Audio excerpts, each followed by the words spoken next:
Hi, folks. I'm Dan Dworkis, and this is the Emergency Mind Podcast, a space where we bring together lessons from the emergency department and beyond about performance when it matters the most and applying knowledge under pressure. Our guest this episode is Dr. Trish Muganthan. Trish is a pediatrician who works as a neonatal and pediatric transport consultant in the Yorkshire and Humber regions of the United Kingdom. She's an expert in pediatric retrieval medicine. Now, she'll explain more what that means during the conversation, but basically she helps run a multidisciplinary team of experts who travel from a home base, help stabilize a sick child, and then bring that child back to the base for definitive care. Doing this well is both complex and complicated, and we spend most of the conversation exploring the problem sets that Trish and her team are routinely working with. Along the way, we dig into things like the interplay between local knowledge and elite expertise, how bidirectional learning makes for effective SMASH teams, and the key role that kindness plays in elite-level multidisciplinary medical resuscitation. So, just a few small things here and there. Before we get started with these not at all small things, a quick reminder. If you want to join individuals and teams around the world who are working to perform better during times of crisis and emergency, there are so many ways to get involved with the Emergency Mind Project community, and we would love to have you. The easiest way to get started is to try our free crisis skills test, which you can find at emergencymind.com. All right, all that said, let's jump into this awesome episode with Dr. Trish Muganthan. I hope you enjoy. All right, Trish, thank you so much for coming on the podcast. I am delighted to have you here. We had this awesome rambling conversation in Scotland at the Retrieval conference over some food that I won't describe. It wasn't, anyway, we're not going to go there. But in any case, I'm happy to have you here on the podcast. I've been really looking forward to this. Thank you for joining. Thank you so much for having me. It was a really long, rambling conversation, wasn't it? And the first time I met you as well, I think I met you the day before when you gave the keynote speech, but I really liked what you said. And I'm usually not the kind of person that comes up to people and kind of starts chatting with them. I'm a bit of an awkward turtle. So it was really nice chatting with you. And sorry if I failed to kind of describe the food appropriately. It's really hard. It's really bad, just for the record. It was really bad. Yeah, but there's bonding over shared suffering. So I think that's what got us talking about, medicine and performance and everything else. So I'm really psyched for this. I'm hoping we're going to steer this conversation towards a variety of topics around training for high stress moments, around intersecting with groups who maybe have different training stacks and different skill sets. I think there's a lot of interesting ground to cover here. But before we really dive in, can you give everybody just like a 2-second overview of who you are, what your job is, and sort of high level what's going on here? Okay, so Cliff Notes is that I'm a pediatric and neonatal transport consultant working in a specific region in the UK. So I work in the Yorkshire and Humber region. What that means is I kind of oversee the transport and logistics side of transporting babies and children across the region, my region. That's basically it. And what are some of the reasons why, we're just going to lay some solid foundation here, but what are some of the reasons why kids and neonates would need to be transported within a region like that? So it's essentially like when you talk about why they need transfers, when you think about babies, it's that they're not born in the right place. And when I say that, it's the ideal situation, if let's say you're a preterm baby, is to be born in the best hospital for you, to give you the best chance of life.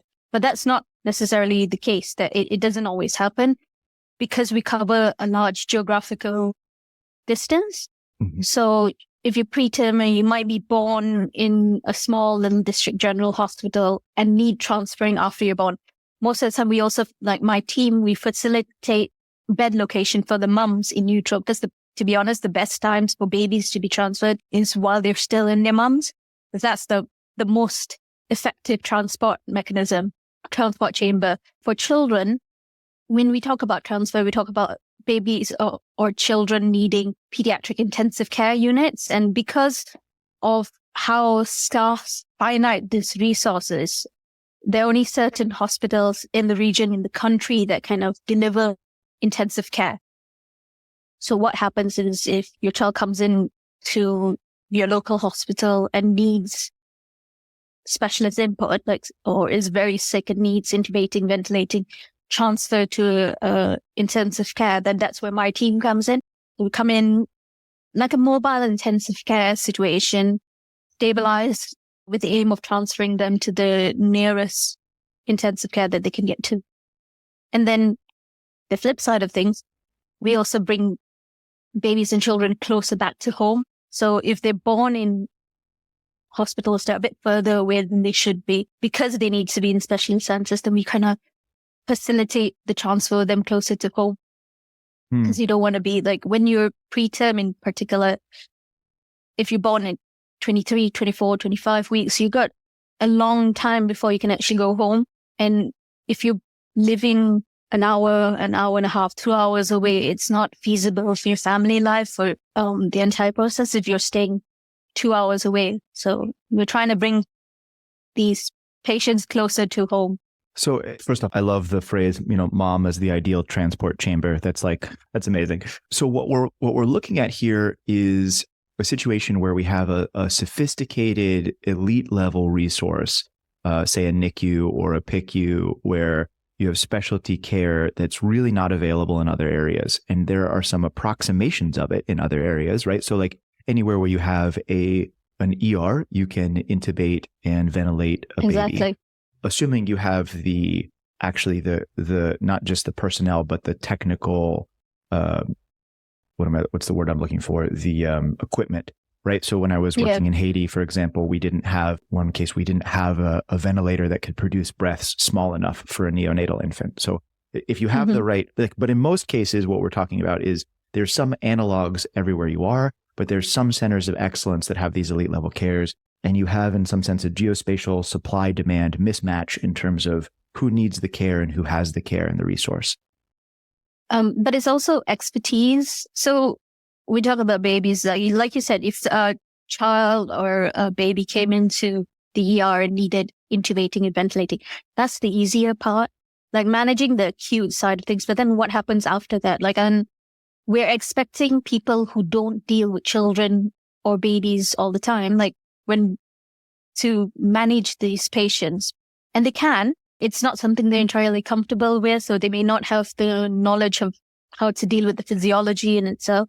It's things that are putting them out of their comfort zones. And it's just the way we are trained in the UK, and that's kind of how it leads, that there is a specialization of knowledge of training, so that, say, if you're a preterm baby, all hospitals should be able to manage the initial stabilization of a preterm baby. But then what happens after that? If you're going to be there for 15 weeks, 16, 20, if you're born that preterm, it's a long haul game. And the first few hours of life is you can manage, but then what happens after that? There are things that require long-term intensive care or high dependency care management that these small hospitals may not be able to provide. So it's just us getting these patients to the best place that they can. Now, we also do the stabilization aspect. So we bring in a level of expertise. So we're familiar with, my team is kind of unique in some aspects because we go out for neonates and pediatric patients. So not all teams in the United Kingdom, at the very least, have have the same team going out for all patients. They might have like an umbrella team that has a neonatal or pediatric aspect to it. And it's trying to make sure that we as a group of individuals have the appropriate amount of training to manage both groups of patients effectively so they can get to the best place that can manage them. And so if you're listening to this and you're not in the medical world, I want to make one thing explicit, which is that there's this joke that kids are not just small adults when it comes to medicine, right? Because the physiology and in some cases even the anatomy of a child is very different than that of an adult. And especially when you're getting into the neonatal range, especially premature neonatal, the way those humans behave is not the way that most other humans behave. So you have to have a different set of technical knowledge and a different set of technical skills in order to really provide the highest level of care for neonates. So you're approaching this problem set where there's a couple of threads that we have, right? So you need to be able to do multiple high-level medical tasks across a variety of different types of patients. And you need to be able to do that not just at your home institution where you are familiar with the team and the staff and the equipment, but you need to be able to do it in a variety of different hospitals, stabilize that patient, and transport them in various directions to get them to the longer term care they need. So this has features including somewhat unpredictability of timing, right? Maybe you get some warning when somebody who's high risk is about to give birth. Maybe you don't. It has the feature of uncertain environment, which is that you're going to a place that's not yours to do an operation and bring somebody back.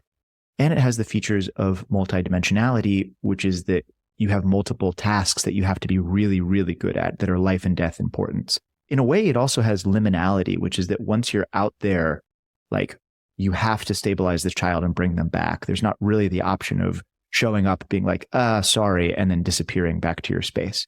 Like once you get started, you really can't stop. Yes, to a certain extent, it is exactly what you're saying. I've been to many different hospitals, many different neonatal units, many different emergency departments or pediatric wards. They're not the same. They might use different pieces of equipment, and the staff are trained slightly differently. The commonality, particularly in the pediatric side of things, is what I find is that people who work with adults are very nervous when it comes to children. It's a scary space for people, and I get that. So for us to turn up, we want to be able to provide the best care for the patient with the help of the team that is present now. The caveat is that there is only so much we can do as a team. So I have unfortunately been to situations where I've had to go there as kind of a last-ditch rescue option and kind of say, I've tried my best here and this is all I can do. And I'm really sorry. And that's not an easy thing to say. For sure. But it's all we can do, unfortunately. Well, those of us that have, are part of the unfortunate club of losing a child as a patient is very, very heavy, and it stays with you even when you are experienced with having patients pass, and it's a different thing. It's hard. It's horrendous. And I remember one of my trainers in the past telling me that if you reach a point where you stop being upset about the death of a child or the child being unwell, then you really shouldn't be doing this job anymore. And that's something that's kind of stuck with me till now. I mean, when you're trying to cope with things, you compartmentalize best that you can. And for me, I've only looked after pediatric and neonatal patients for the last 10 years or so, but I haven't, I stopped looking after adults quite a while ago. So it's not the same, I think. And I've always felt like it's been a hard thing to get over. And I don't know how I'm sure it's the same with you, like whether it's different when someone older passes, but for me, it's always been difficult. Yeah. One of my scribes asked me many years ago what it's like, do you ever get used to losing a patient? And I don't know, I was feeling very philosophical that day for some reason when they asked me this. And my answer, which has surprised me then in how accurately it reflects my feelings and I've stuck with for years, is that it always tears the same size hole in you.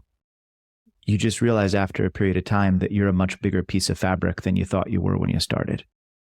And that, yeah, right. I'm surprised at myself for coming up with that on the spot. That's a really nice way of putting it, like a horrible situation, but you as an individual have grown and are growing to be able to cope with it.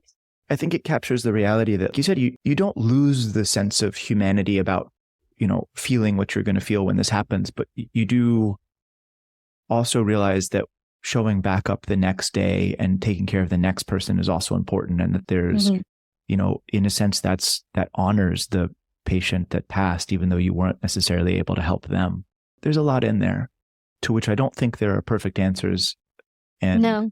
I think that wrestling with that is part of one of the gifts of working in emergency care, is that you get to go up to bat against these scenarios that happen, and you get to, hopefully, what's that Seneca quote? Like a gem is polished through friction, and so is a human polished through their trials. Like, I think that's on the days when it feels good, at least that's what it.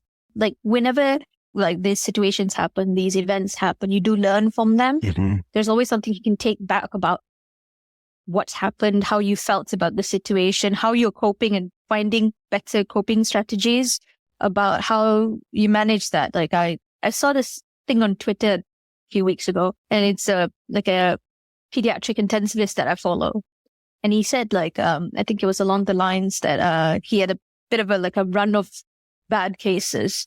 And he thought he was coping fine until he went home and kind of started crying when something went on TV. And I thought okay, I've done that, when I've had bad runs and I've been fine. And then a WaterAid commercial comes on and I look at these little children and I'm like, okay, this is making me feel really, really sad. And how well am I coping? Is this the cumulative effect of what I've experienced? And then over time, you kind of deal with it. But that's also why, and maybe because I'm soft-hearted or whatever, I feel like I need to check in on the people around me. When I hear about my colleagues going through bad runs, and it doesn't always happen. It's still an uncommon occurrence for us to attend to a child death or a post-cardiac arrest or go there and have to withdraw. These are all, as you said, halo occurrences. Right. But it's still hard. And there is a cumulative effect on our psyche about how we deal with it. And if it happens once in a while, okay, you have a bit of a lull and you have a bit of a time to kind of reflect on how you manage it and how you kind of move on and how you learn from it. But then when it hits you one after the other, which sometimes it can happen because of just probability or just a bad run of luck, which I do believe in, that you just have to kind of figure out better coping strategies. And I try to kind of check in on my colleagues to make sure they are managing, just if they need a sounding board and someone to talk to, then that's kind of what I offer to others as well, because they've done the same for me. I think it's interesting too, that the way you're describing that it's like a delay and then you see something else that sort of triggers you. Because I think that most of us that work in these environments have learned very early to buffer, to have this buffer, right? You don't necessarily feel a lot when you're in the middle of the room, because what the patient and their family needs from you is not necessarily empathy. They don't need the mirror of their feeling in you. They need compassion. They need you to be able to care for them and with them in that crisis without necessarily showing that emotion. But I think that one interesting result of that is that it can be very confusing for the people that are around us that don't live in that world, right? Because they'll see us go through things that seem horrific and, they're like, how are you doing? And you're like, I don't know, fine. But then a day later, you're like, I'm really upset. I'm really sad. I'm having now all of these emotions come out in a way that's like this strange sort of pattern unless you're used to doing it. I think that can be very confusing for folks. I think it's like a level of compartmentalizing. Yeah. Because for me, I know I have to go for the next thing that comes out. And I can't carry, exactly what you said. I can't carry what I'm going through now to the next one, because that will impact my performance and how I manage the next patient. And it's not something I want to, exactly what you said about doing a disservice to them. So I kind of put it in a little box and wrap it up and to be dealt with at a later time. And it just depends on when the later date is, isn't it? But you have to deal with it just as a... Yeah, you have to deal with it. You have to deal with it, or not. You just there's no way out. Explodes in your face. No way out but through. But let's regroup this very slightly, because I think this is an incredibly deep and rich thing. And I want to turn us back just a little bit. So one of the features of the problem set that you're working on that I'm super fascinated by is the ability of your team to drop into a space that's not yours, in quotes, and still assist, run the show, provide support, provide decision-making, perform under pressure, and you're interfacing with an environment and a set of kit, a set of equipment that's not yours. You're also interfacing with a team that is maybe scared or at the limits of their capacity or whatever it is. And that interface is so interesting. That's a parallel problem that a lot of listeners to this podcast face, whether they're in emergency medicine and they're going up to a floor to run a code, they're doing a swarm team that's assembling on an objective, they are in the military going to work with other groups that aren't theirs on a particular objective, whatever it is. I think this is a really fascinating problem set. Let's press on this for a little bit. So can you take me through what an average one feels like, right? So you get the call and then what happens? I get the call. It's either for pediatrics or neonates. And it's usually district general asking for help, and they might be in the form of advice. So they've just got a sick patient. They want a bit of advice, which I can provide, or I can kind of loop in pediatric intensivist or neonatal intensive care, a neonatologist to kind of help facilitate that. Or it's more of a, we need some help now. Can you come and help us? And that's the point where I kind of have to decide who I'm sending out for that particular case. I don't tend to go out for all emergencies because I have a very highly skilled group of people that work in the same team as me. So my registrars and my nurse practitioners and my nurses are all fabulous people who are trained to kind of manage situations like this. And so when we decide who goes out, they're the ones first out the door. In some instances where we know that the baby's going to be really sick, then that's when myself or one of my consultant colleagues as a senior level of support would come out with the team, and we'd kind of assess the patient as they get there. So we'd give some degree of advice before we even leave, and then we'd go out to see them. From a systems point of view, it helps that we have kit that we are familiar. We bring our own kit. We did not travel light at all. We have most of the things we will need with us already. We have our own ventilators. We have our own trolleys or incubators that we bring with us. So that side of things is fine. Like even simple things like infusion pumps are different across different hospitals here. So there's a lack of standardization of what anyone uses from a equipment point of view. So once we get there, we kind of assess where the patient is and what they need and how much stabilization they actually need. So is it something that actually the local team have done really well because it's kind of a straightforward 24, 25 weeker who just needs to go to a tertiary hospital, and they've done a fantastic job. They've got lines in, everything's fantastic. All we need to do is switch things over to our own system and move the patient across, and that's it. Or if it's more complicated, we might need to do things like insert lines and get infusions running. Like when I say lines, I mean central lines and Sure. and start things like nitric oxide and specific interventions that may benefit the patient to see whether that will help. So sometimes stabilization can be relatively quick, under an hour. Sometimes it can take a lot longer than that. I've stayed at the patient's bedside for 8 hours because I couldn't move them until ECMO came. So it just kind of depends on how sick they are. And in that moment, so your team shows up, you have a graded response to the request. You've decided to commit resources. You have multiple different resource packages you can deploy. You've decided to deploy a particular package. The package arrives with your own kit, your personnel. I assume there's 2 or 3 people in an average team? An average team would have like a medic, which could be a registrar, which is a doctor in training. A resident in the US, yep. Like a resident in the US, a nurse practitioner who's the equivalent of that, or a consultant. Okay. Or plus a consultant. So I could just be an addition to the team as well. We've got a nurse, a trained transport nurse, as well as one of our paramedic drivers, it's a crew members as opposed to a paramedic, but a crew member who's going to drive us to the destination and help us with our loading and unloading and getting kit. Everyone's kind of got their own specific role in the team, and it's really invaluable what everyone does. So at least 3 people, sometimes 4. Yeah. Okay. There's a whole thread we're going to hit in a second, which is how do you train these groups to operate together and what does that look like? I'm going to ignore that for a second. We'll come back to it. Okay, so your team arrives. You've decided to deploy this particular resource package, which is probably some linear function of like what's available, what else is going on, who's cycled up and down, et cetera. But you've deployed this resource package that your team arrives. That moment where your team gets there, the interface between your team and the team on the ground is really fascinating to me, because this is a problem that we face across different domains. Who has jurisdiction? Who takes command? How do you determine who's running the show? How do you communicate with each other?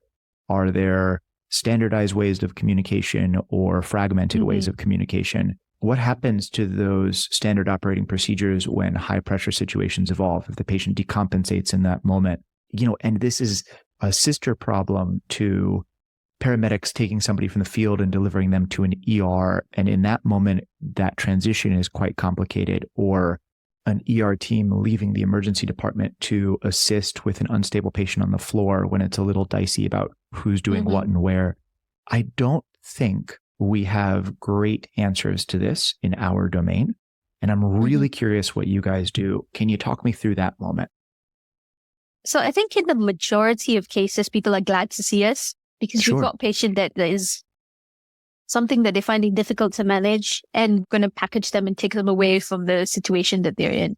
So a lot of the cases, they're at least receptive to us, although it does change. And you know this, like if there's staffing shortages or if it's already a stressed environment, the situations about hierarchy may come across. But again, I think in the majority of cases, people are quite happy for us to be there.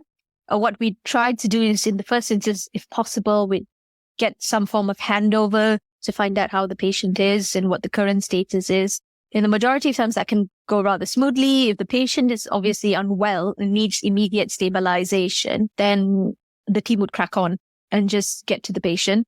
Now, hierarchy wise, you mentioned about like who takes over. Like, to be honest, when I would be the one taking over, but it's kind of a give and take, isn't it? Like, it depends on what you're bringing to the table and what the circumstances are. It's a really difficult thing, isn't it? Like trying to make sure that we're all communicating effectively and kind of managing things to the best that we can. So for the benefit of the patient, I've seen it when it works well. I've seen it when it hasn't worked well. I think that kindness and being kind but firm in what you're saying actually works really well, because I don't think rudeness has a place in anything we do. And it doesn't bring out the best in people. So I try to be friendlier with the people and try to get names of the people who are the ones kind of dealing with me immediately, whether it be the pediatric nurse or the anesthetist. Like I try to find out. So if I ever needed them to do something, I could be like, give a directed command. So I'd get like a closed loop feedback of the response. But it's really hard. It's really hard. And this doesn't always work. Sometimes you kind of just have to be quite firm with the situation, because especially if it sometimes feels like you're walking into a war zone, like you're in a bomb's just gone off. Everything's a mess and you've got this patient there. Like, how do you manage it? I am so fascinated by this in part because I have been on, in some sense, both sides of this equation, right? Like I've worked in really small places where I have tried to stabilize a patient and exhausted the resources of that space and have been so grateful for the critical care transport team coming in to help me get them to another place. I've also been the person that runs up to, an unstable quasi-cardiac arrest patient on the floor where I'm bringing a bag of gear with me and I am the in quotes, mini transport team in that case, right? And so it's really complicated and it's worth pushing on. I love the idea of kindness but firmness in there as a standard operating like default position. Let me start with this. Is there a standard answer? Like when you are called into a space, at the end of the day, is there a default answer of who's in charge? Or is it actually a negotiation every time? To some extent, I think it's like we are coming in. So once we've done the handover process, then we're the ones who are in charge of the station. That's the default way it works. Okay. Obviously, when it gets stickier if there are more senior people involved. Sure. And the person we send out is junior, then it gets a bit stickier for the person we send out. For example, as in I walked into a situation where there were 6 of us, 6 consultants in the room, and trying to find out who was leading. I was quite firm with where I stood in this position. There is a level of negotiation involved because you respect what the other person has to bring. Like I will respect what the anesthetist or the surgeon has to bring to the table because that's their expertise. But this is my domain. Like transporting the patient would be my domain. So there is a level of negotiation in those kind of circumstances. Yeah. Part of the reason I asked that is that one of the things we've found as we study swarm teams, right? These teams that sort of assemble on an objective to solve a problem. So for example, a code blue team in the hospital where the individuals might not have worked together before, So just to set up this structure, so the opposite of a swarm team in some sense is like a professional basketball team. They're selected to train together. Okay. They practice together. They play together. They go to barbecues at each other's houses. They do the stuff, right? Mm-hmm. A swarm team is a group that might not have ever worked together before. They're summoned from their normal life to converge on a problem set, solve a problem, and then usually they dissipate back when that solution's gone. So they don't have the stickiness, the interstitial tissue of most teams, stuff like that. So you talked about this in one of your talks, actually. Mm-hmm. The concept's really interesting because you can't train a swarm team, like a crash team, as well as you can train a basketball team because there's so many variables in the very basic of the individuals involved. So what you're trying to say is like when we come in to deal with this situation, we have our own team, they've got their own team. Is that the difficulties? What exists for you all? What structure do you walk into? And what of it do you have to negotiate every time? There are structures in place. And to be honest, like walking into this particular role, the structures were already in place. Like as a transport team, our roles are very well defined. Like we will go and we'll bring out expertise to you. Okay. And once the patient's in front of us, we can make a decision of what to do next. But our role is for the stabilization and transfer.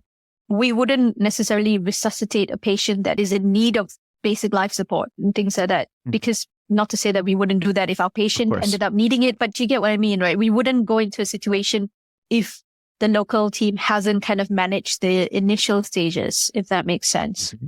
Then there's standard operating procedures and how to manage things like what do we do if we transfer a patient to theaters?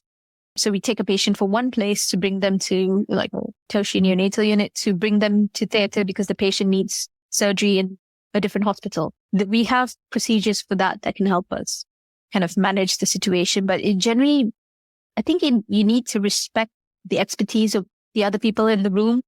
And yeah, I'm still finding this. The question itself is a bit of a tricky one for me to answer because I'm trying to get my head around what you're trying to ask.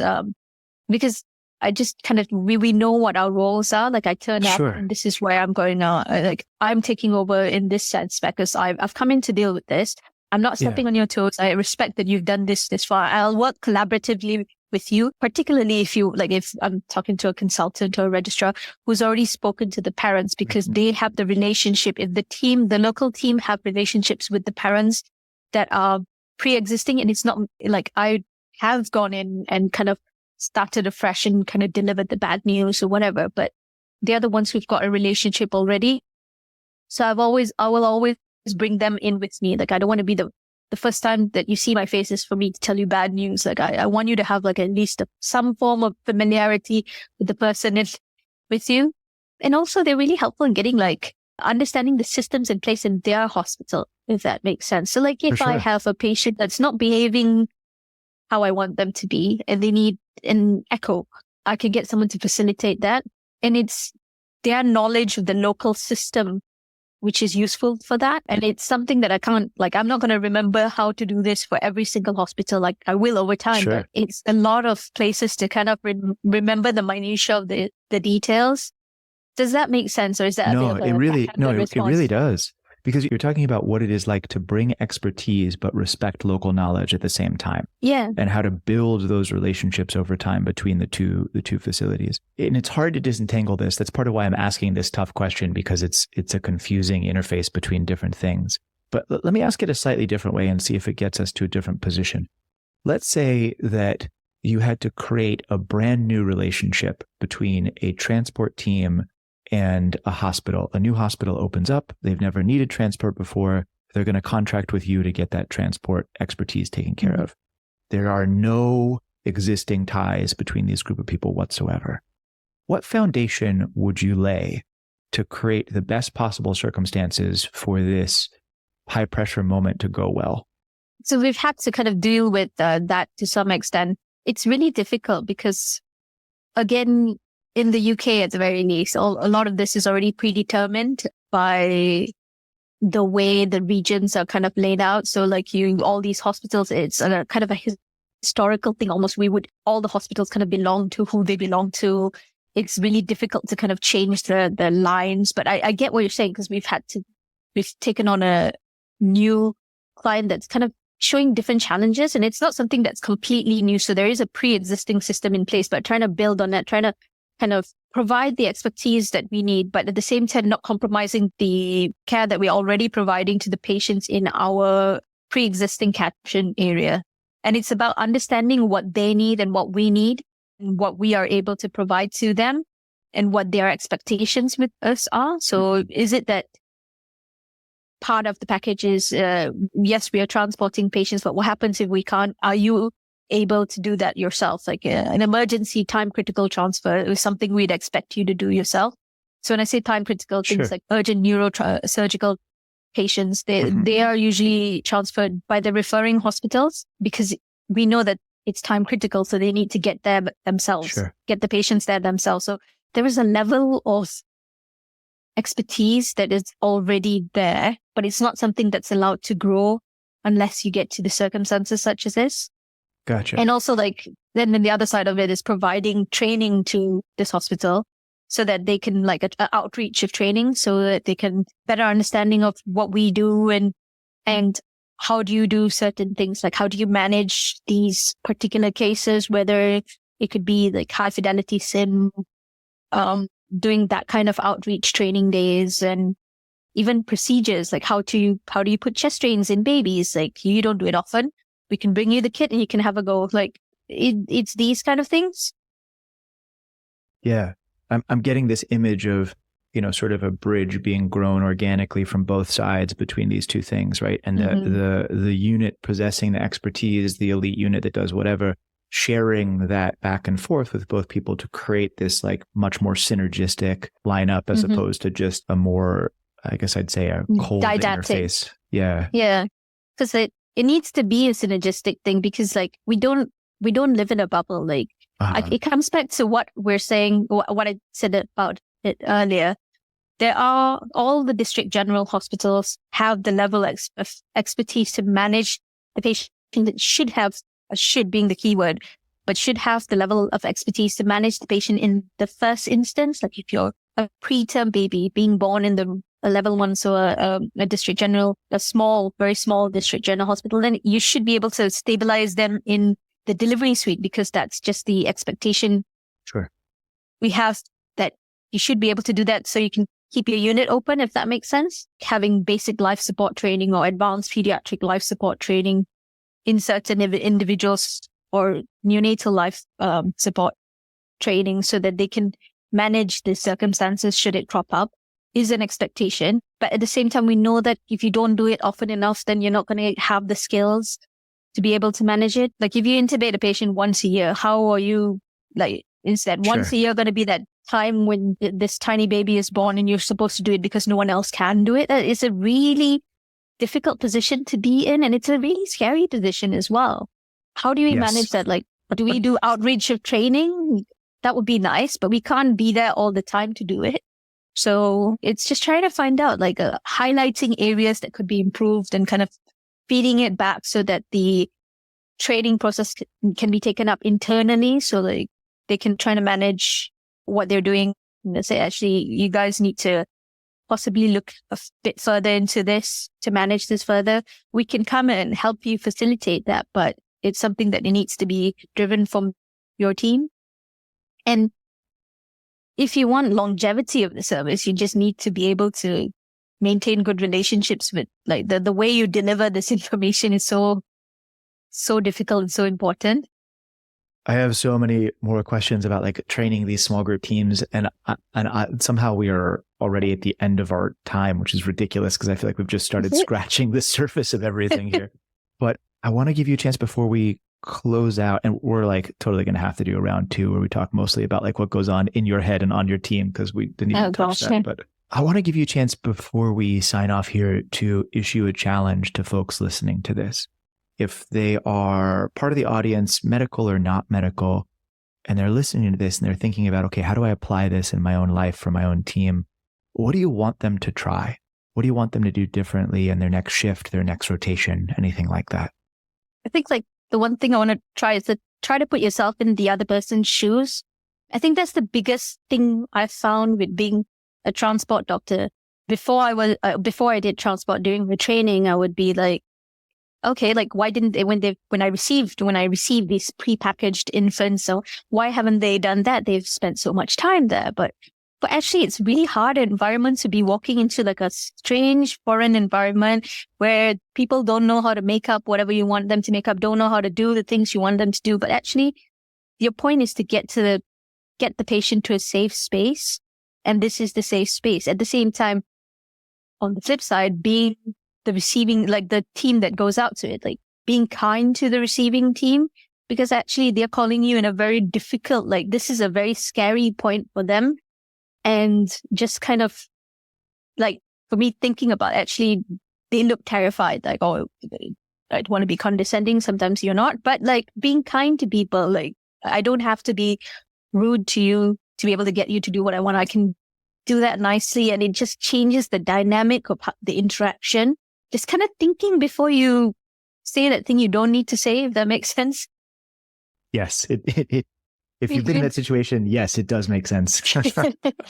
Amazing. I don't know whether that's helpful or not, but it's just something that I've kind of taken on board, like just thinking about how people are, how they are in the position they are, and how does that make them feel. And I think that's incredibly like both poignant and very timely as we're about to hit July, which at least in the States is when all of the new doctors start their new roles and kick up a level. And so having that, presumption of good intent and kindness is going to go a really long way in this next period of time when folks are just struggling to figure out, not only how to do something complicated, but to distinguish their ass from their elbow in a lot of ways. Exactly. Yeah. It's such a difficult time. And, these moments of kindness are the things that they're going to remember and hopefully perpetuate. Because we want to make a better society. We don't want to be covering, like just being scared to speak up in the corner because someone's going to yell at you. That's not the way we should be moving forward. Like we should be treating people like they're adults and that their opinions matter. And yeah, that's basically it. That's me off my soapbox. Sorry. Love it. Trish, thank you so much for coming on the podcast. Thank you for what you're doing, for sharing your expertise with us about all of these fascinating things. And I think it's the mark of a good podcast when I'm left with much more questions than answers. And I really appreciate that. Thank you for having me. All right, folks, that brings us to the end of this episode. I hope you learned something and I hope you enjoyed. As always on this podcast, our goal is to dive deep into what it takes to perform under pressure. Nothing that we discuss here should be construed as medical advice, and all of the opinions that we discuss are our own and are not necessarily representative of any organization with which we were affiliated or for whom we work. If you want to go even deeper and get more involved, don't forget to check out our book. It's called The Emergency Mind: Wiring Your Brain for Performance Under Pressure, and you can find it at emergencymind.com/book. All right, good luck out there.